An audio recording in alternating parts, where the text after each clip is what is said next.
हर हर महादेव। आज के आमरा जाबो हाजिरा पोर्ट थेके भावनगर। এটা একটা আরো ফেরি। এই ফেরিটা ভারতবর্ষের একমাত্র আরো ফেরি। এই ফেরির মাধ্যমে আমরা প্রায় 350 কিলোমিটার রাস্তা সেভ করব।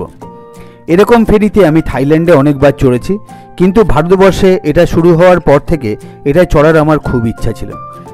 আমাদের হোটেল থেকে বেরিয়ে তাপি নদীর ওপর দিয়ে আমরা হাজিরা পোর্টের দিকে যেতে থাকলাম। হাজিরা পোর্টটাও আদানি পোর্টের একটা পার্ট। যেতে যেতে অনেক রিলায়েন্সের ফ্যাক্টরি দেখলাম।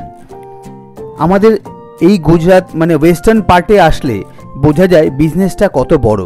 এখানে আমাদের এখানে যেরকম টোটো অটো চলে, ওখানে ওরকম বড় বড় ট্যাঙ্কার, বড় বড় কার্গো গাড়িগুলো চলছিল। অসম্ভব সুন্দর। আর এই পোর্টটা একটা ডিপ ওয়াটার পোর্ট, অসাধারণ সুন্দর। এখান থেকে প্রচুর এলএনজি মানে লিকুইড গ্যাস এইসব এখান থেকে ইম্পোর্ট এবং এক্সপোর্ট হয়। পোর্টে ঢোকার মুখেই সমুদ্রটা দেখে খুব ভালো লাগলো। শান্ত অথচ স্নিগ্ধ, কিন্তু খুবই ডিপ। এখানে একটা মিত্তাল স্টিলের একটা গেট ছিল। গেট দিয়ে ঢোকার পর কিছু দূর গিয়ে আমাদের আরো ফেরি টার্মিনাল। আরো ফেরি টার্মিনালে ঢোকার মুখেই একটা চেকপোস্ট। সেখানে আমাদের টিকিট এবং বাইকের টিকিট সব দেখিয়ে আমরা চলে গেলাম ওখানে যে বসার জায়গা আছে সেই জায়গায়। এই আরো ফেরির প্যাসেঞ্জারের প্রতিজনে 1750 টাকা করে ভাড়া এবং বাইক 600 টাকা। তো আমরা দুজন ছিলাম, দুটো টিকিট, আর 600 টাকা আমাদের বাইকের জন্য। অসাধারণ সুন্দর সিস্টেম। ভারতবর্ষে গভর্নমেন্টের কাছে প্রচুর টাকা আছে, তারা প্রচুর ইনফ্রাস্ট্রাকচারে খরচা করে, কিন্তু সেগুলো মেনটেন করার জন্য সেই স্পেশালাইজেশন এখনও অবধি ভারতবর্ষের হয়নি। ফেরি টার্মিনালটায় যে ওয়েটিং রুম আছে সেটা এত সুন্দর, দেখে অবাক হয়ে গেলাম। এত সুন্দর জায়গা, এত সুন্দরভাবে বানানো ফেরি টার্মিনালটা, কিন্তু মেনটেনেন্সের অনেক লুফহোলস আছে। আমাদের জাহাজটা 4:30টার সময় ছাড়বে, তো আমাদেরকে 4:30টার সময় আসলেই ভালো হতো, একটু দেরি করে আসলেই ভালো হতো, কিন্তু 2টোর সময় আমাদের এখানে চেক ইন টাইম ছিল। তো আমরা 2:30টার সময় পৌঁছেও প্রায় 1.5 ঘন্টা এইখানে বসে থাকতে হলো। এরপরে আমরা চলে গেলাম জাহাজের পেটে। এরকমই সাইকেল চালিয়ে আমি একবার থাইল্যান্ডে যখন প্রথম আরো ফেরি চড়ি, সেটা যাচ্ছিল সুরাথানি থেকে কোসামুই। আমার সাইকেলটা নিয়ে ঢুকছি, পিছন দিকে একটা বাইক এসে ঢুকে আমার সামনে দাঁড়ালো, বড় একটা বিএমডাব্লিউর বাইক।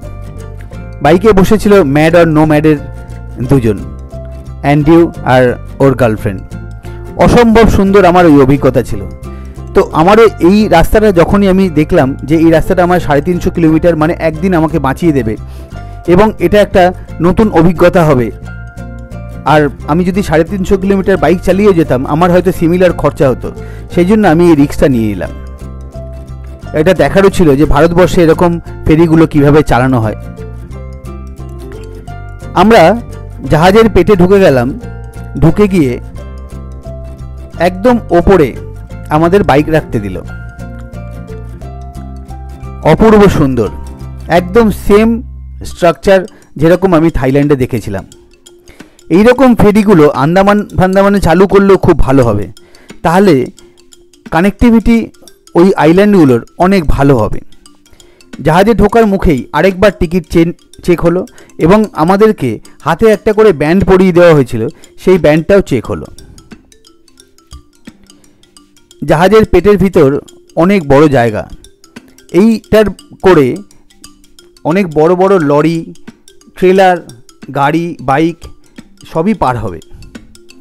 তো যেহেতু বাইক, সেই জন্য ওপরে, তারপরে হয়তো গাড়ি, আর তার নিচে একদম লরিগুলো। তাহলে যখন দরজা খুলবে তখন লরিগুলো প্রথমে বেরিয়ে গেলে অনেকটা ইজি হবে গাড়ির জন্য।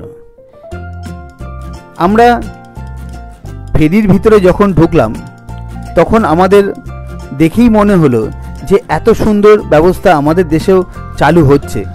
আগামী দিনে হয়তো আমাদের ছেলেমেয়েরা একটু বেটার ভবিষ্যৎ পাবে।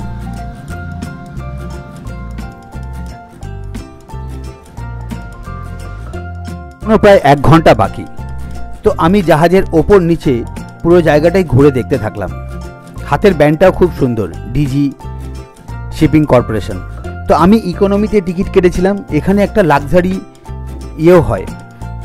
কিছুক্ষণের মধ্যেই পোর্ট থেকে জাহাজ ছেড়ে দিল গোঘা পোর্টের দিকে। ছাদের ওয়েদারটা বিকেল হয়ে এসছে, অসম্ভব সুন্দর লাগছিল। জাহাজ যত চলছিল ততটাই হাওয়া খুব ভালো লাগছিল। ব্যাগগুলো বাইকের সাথে লাগানো ছিল, আর বাইকটাকে দেখলাম চেন দিয়ে বেঁধে দিয়েছে। এরপরে আমি এক্সিকিউটিভ লাউঞ্জটাও দেখতে গেলাম। এক্সিকিউটিভ লাউঞ্জে চেয়ারগুলো একটু সুন্দর। আমি আর অরিত্র ভেবেছিলাম বমি হবে, কিন্তু জাহাজে উঠে বেশি খিদে পেয়ে গেল। আমরা জাহাজের এদিক ওদিক ঘুরে এসে আমাদের সিটে বসে গেলাম। কিছুক্ষণ পরেই আমরা গোঘা পোর্টে পৌঁছে গেলাম। এবার আমরা ভাবনগর যাব। ওখানে আজকে রাত্রে থেকে কালকে যাব গির ফরেস্টের দিকে। দেখা হবে আবার হর হর মহাদেব গির ফরেস্টে।